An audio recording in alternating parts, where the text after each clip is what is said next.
So this here is the the Woodlore, all right, by Gray Wolf Knives. And as I stated in part 1, you're looking at 5/32 01 tool steel with Osage scales. I do not know the hardness. Okay, I don't know the RC on it, but it's from what I can tell, it's where about you would want a knife of 01 tool steel to be.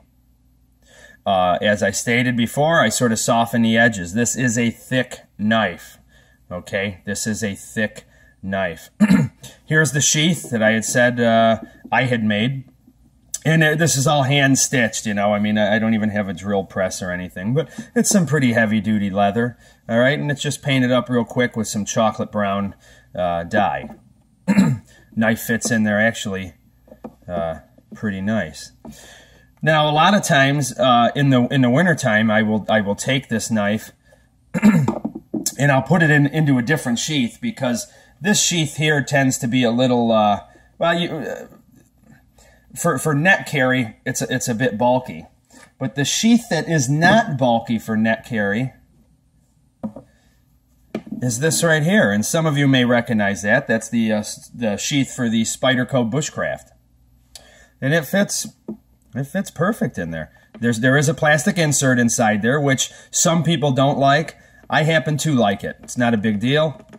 You can hear it. Now look at all the attachment points on this sheath, man. So that's how in the winter, if I choose to take this knife, I will do that. I don't really net carry much at all, even in the winter, unless I'm taking a knife like this. Otherwise, I just belt carry. But as any of you know, in the winter with clothing and different things like that, it can be quite a chore sometimes to get to your belt knife, to you know, unsheath it, resheath it. And sometimes a neck knife is very handy. Tuck this thing under a heavy sweater or flannel, you know, inside your coat.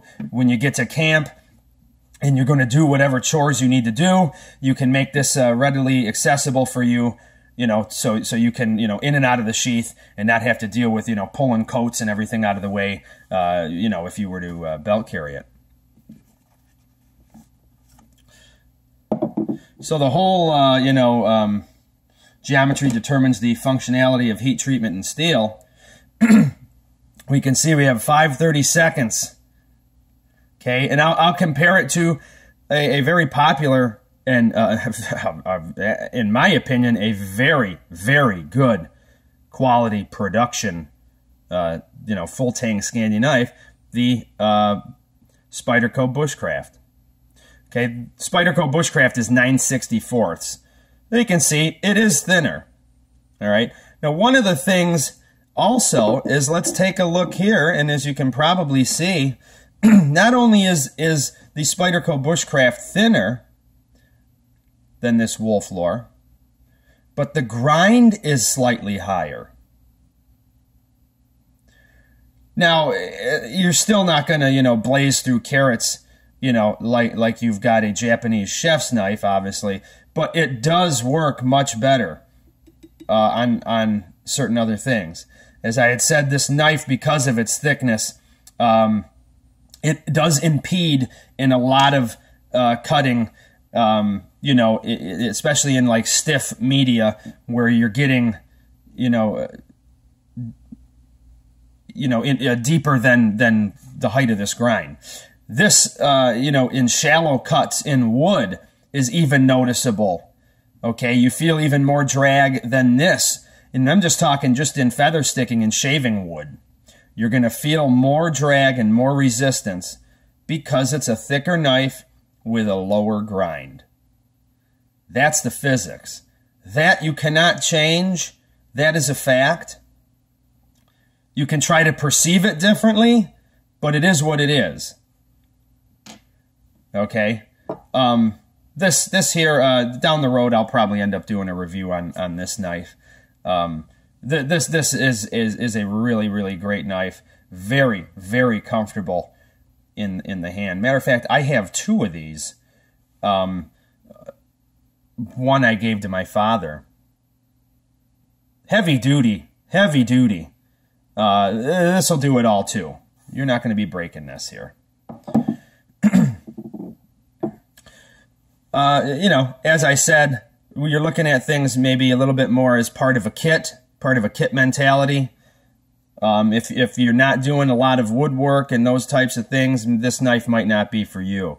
If you are into the traditional, you know, bushcraft, as in, you know, Ramir's and that type of stuff, which I am. I do enjoy that gentleman. I like his anthropological studies and those things.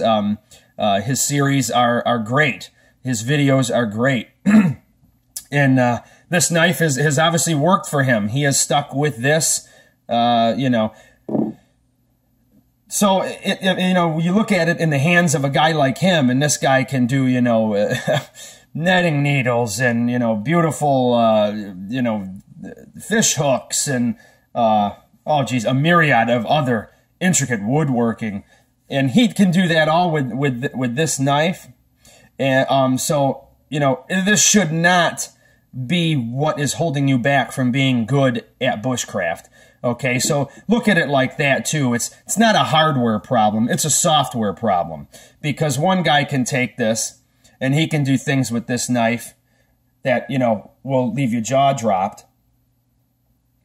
And another guy can say, oh, it's too thick, I can't manage it. Like I said, as with most of this stuff, it's not a hardware problem, it's a software problem, okay? It's a software problem. So, you know, the quintessential bushcraft knife, if there is such a thing, I don't think that there is. Bushcraft encompasses so many things that it's not all about woodworking. Some people may have more woodworking than others involved, you know, with their outdoors experiences. Others may have more, you know, fly fishing and canoeing, and they're still doing the same thing. Maybe, you know, he finds a nice bank and tips his canoe and you know, makes a nice shelter out of it and, you know, does some cast iron cooking with the day's catch, but starts his fire with, you know, flint and steel. You know, to me, that's still bushcraft, okay? Whether you're using fire sticks, or feather sticks, excuse me, or whether you're using a Scandinavian ground knife or a, you know, a Swedish half axe or whatever it is, to me, it doesn't matter. So some people may use, you know, more woodworking. Other people may focus more on sheltercraft. Some people are more minimalist. Some people are into heavy canoe expeditions and those things. It's all the same. Some people are more into the survival side of it. Like I said, so I mean, this knife would probably, you know, will serve anyone, but as I said, it's a little bit specialized because of the grind, and then it's you know, exaggerated more so because of the thickness of the knife and the you know, the lowness, if you will, of the grind. So there it is there. That's the Woodlore made by Gray Wolf Knives.